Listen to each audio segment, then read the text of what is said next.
Greetings, Dragonlings. I'm John Slayball, lead developer of Day of Dragons, and today we're taking a look at the Acid Spitter. And some of you have been following along with us, and those of you who have know that we're working on the Acid Spitter, Flamestalker, Shadow Scale, Inferno Ravager, and the Magma Elemental, and getting them game ready for our Genesis update coming out later this year. And the last time you've seen this Acid Spitter proxy model was in that video where we showed the different proxies and their scale compared to a man-sized mannequin. And this is that same Acid Spitter proxy model that was sent to our animator Carly as Jahal was working on the low poly game ready version. And just a quick run over, a high poly is the sculpt that's taken from ZBrush or Mudbox, and then that sculpt is what we use to make our concepts, and that you've seen that everybody loves of our dragons. And then the high poly sculpt is then used to make a normal map for the low poly.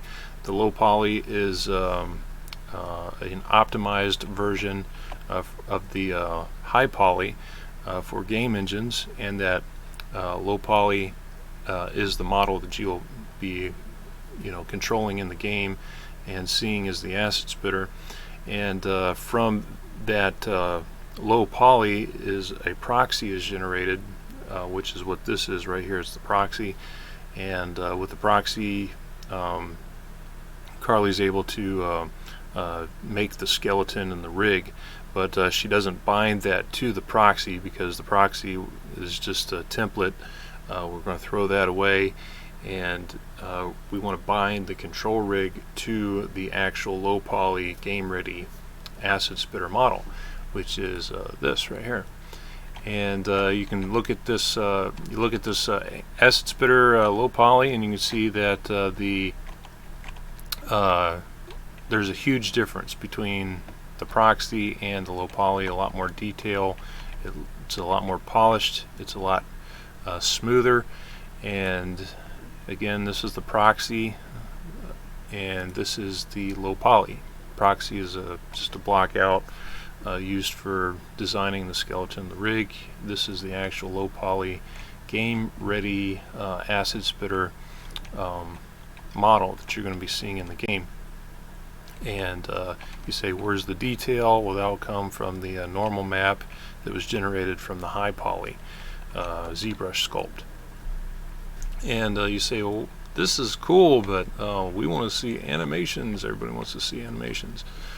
And that is the, oh, by the way, look at the proxy had 87,000 triangles. People were saying 87,000 triangles, that's too many triangles.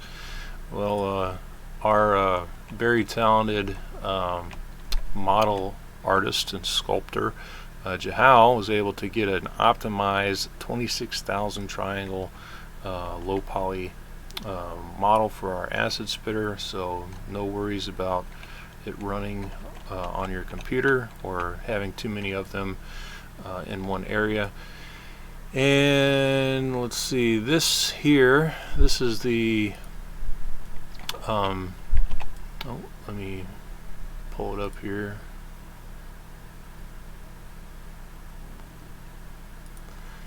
This is the skeleton and control. That's quite a skeleton right there. Wow. This is the skeleton and rig of the Acid Spitter low poly, bound to the low poly.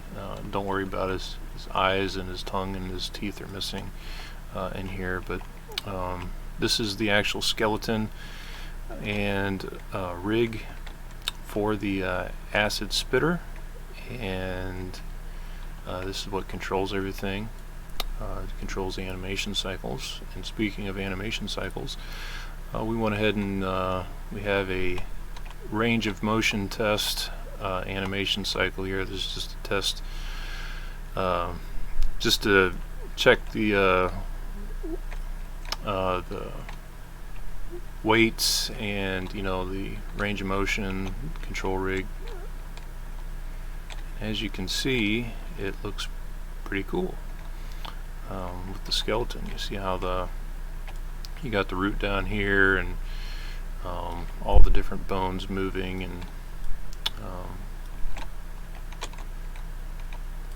you get the eyes and the tongue, and different frills and the fins.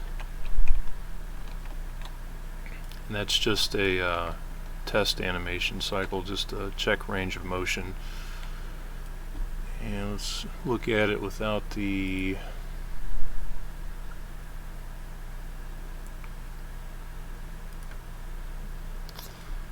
and that's what it looks like without seeing the rig.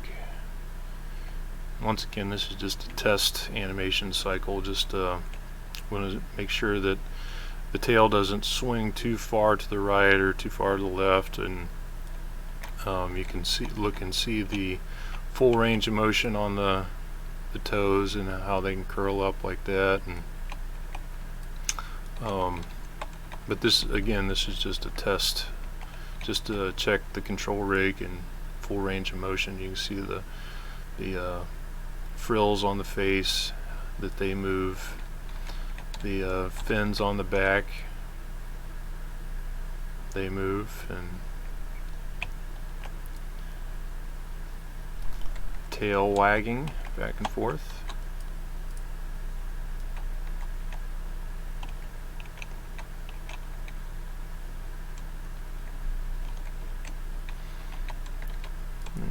Got a little issue right here, but we'll fix that.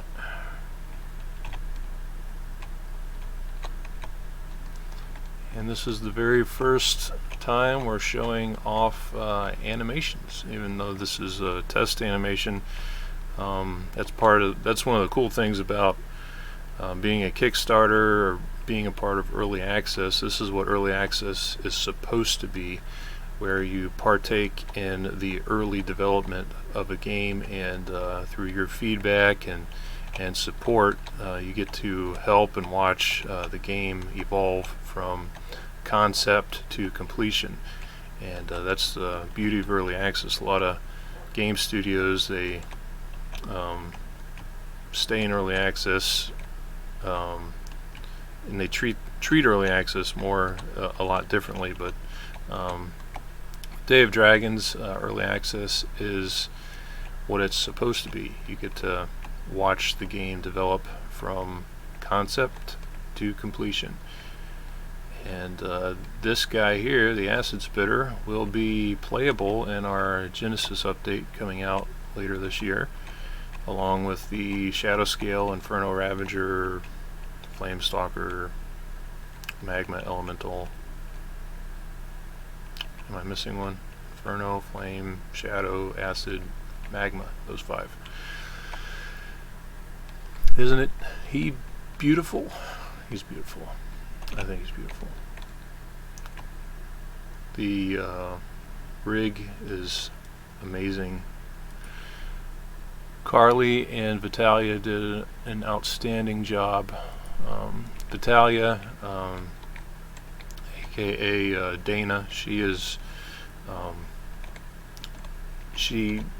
our animation director. She is the one that figures out what animations we need for each creature, and how the animation should look, and references for the animations, and she passes all that, and what on the creature should move, and she passes all that along to Carly, who takes that information. She builds a skeleton, she builds the rig, and together they create the animation cycles. And then those animation cycles are given to me, and I'm the one that makes them, does all the logic behind the animation. When should the walk animation play? When should the fly animation play? When should the eat or bite animations play? That's That's my part. That's easy for me. I could never do this animation stuff. This is takes a different kind of artist to do that kind of stuff. But look how the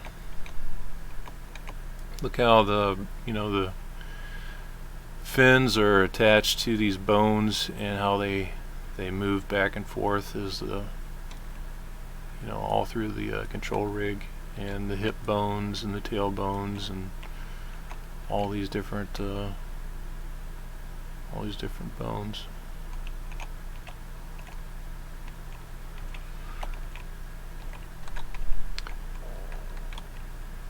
So nobody can say that we don't have any animations anymore, because boom, there's an animation. We got our animator, we got our modeler and sound effects and music, and yours truly, and Parrot, and Rose. Everybody's just doing such a very good job. We're a very small team, but the people we got really know what they're doing. And even though on one hand we're learning, it's our first game, but on the other hand, we all have experience in our fields, and so the learning curve is mainly getting used to the Unreal Engine and the Unreal pipeline, so production pipeline. And you'll see this is somebody will probably notice this is 24 frames per second. That's a classic movie animation frame rate, but the animation cycles will all be 30 frames per second, which is standard for games.